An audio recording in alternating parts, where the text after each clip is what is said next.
What is up, everybody? This is General Spirit here. Welcome back to another episode of XCOM 2, The War of the Chosen, the Spartan campaign. How you all doing today? I hope you're all having a good afternoon, good morning, and good evening. We're back, ladies and gentlemen, and it's a bit different of an episode today. The original recording of this episode involved about an hour-long series and whatnot. Or an hour-long episode, and unfortunately, though the in-game audio was successful in recording, my audio was not. So today is going to be kind of an overview of what happened in this episode, and to basically kind of do the highlights and kind of catch you up for the next one.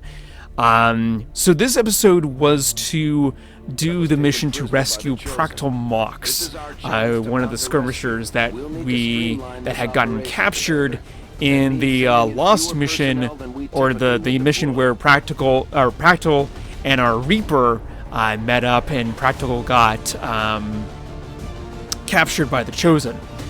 So we sent in Aaron Edge, Christopher Spear, my character, and then also Jacob Gaunt, 3 Spartans. And honestly, I had no clue what to expect in this mission. I really didn't know how this was going to go. It was going to go either really good or really bad. But the first part went actually pretty smoothly. It was basically a series of turns getting up to the area in which Mox was being held.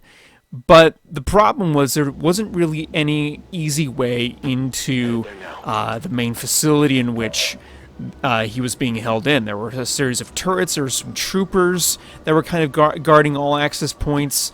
I ended up with Aaron to kind of scout around and see if there was any, plausible other location that we could get into the building with, but to no avail. We basically had to, quote, blast ourselves through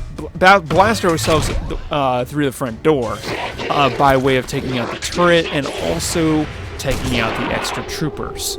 Now, with this mission, it was a security threat level, so it started at 1, and it gradually rose with every enemy that we killed. The other thing that happened after we got Practical out of there is that some troops showed up, i.e. 1 officer and one trooper.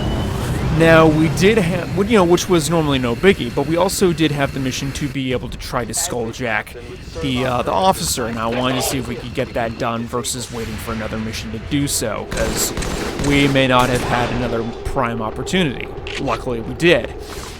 In doing so, however, I did forget that the fact that when you skulljack the officer, there is a chance, and this always happens with the first time, and I don't know if this happens any other times, but the codex showed up in that process,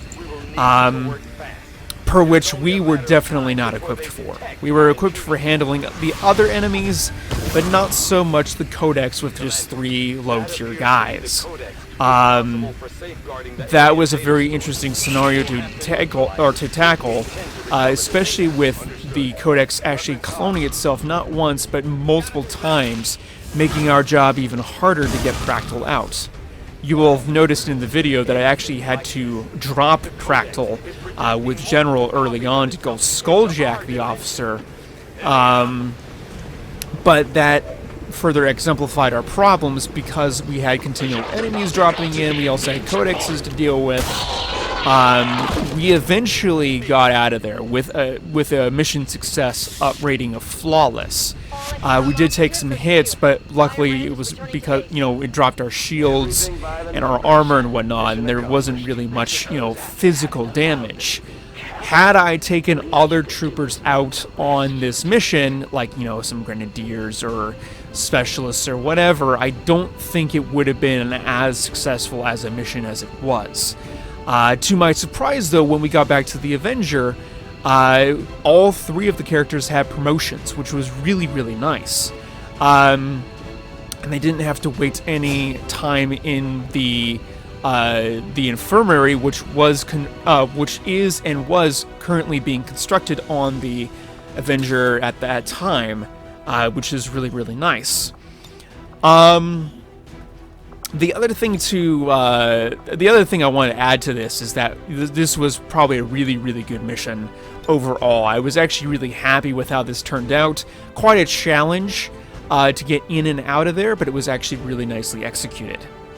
The other thing, too, that we had going on is that we also had one of our own Templars, which was the one that I was asking for character suggestions early on. I asked if somebody wanted to take over that particular Templar, and we did. We had one of our own soldiers in there, which is very nice. Welcome to the squad. And they'll eventually see out a mission at some point in time. We also did some covert ops as well, and in the new coming month after the supply drop and everything, we got new covert ops, or covert actions, excuse me, along with the acquisition of the the Skirmishers. In doing so, we also got a mission that allows us to form a bond, and that's where I sent both Arbiter and Master Chief out on that mission, so hopefully they can get bonded up, and everything will be nice and smooth from there for those two.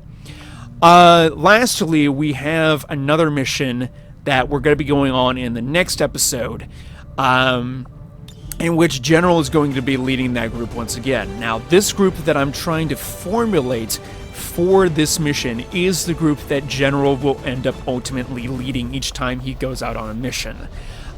So, people like Lancaster Davenport, Brad Blue, Animal, as well as Kadim Mangus, or I'm not exactly looking at the character names, unfortunately. You'll know who I'm talking about. This is kind of the startings. I do have a mod enabled where we have 8 soldiers for a squad, so there will be more squad mates that will join General's ranks, as well as the other leaders' ranks in addition, so Aaron's, Jacob Gaunt's, and Zion's, to name a few. But this is kind of the overall arching theme of what happened throughout this episode, and kind of just the general highlights. The other thing to note is that all characters are now fully submitted.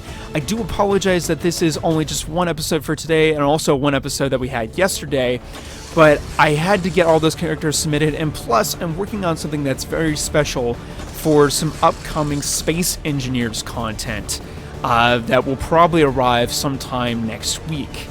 So I'm really excited about that, and I hope that people are enjoying this series, and you know, it seems like a lot of you are.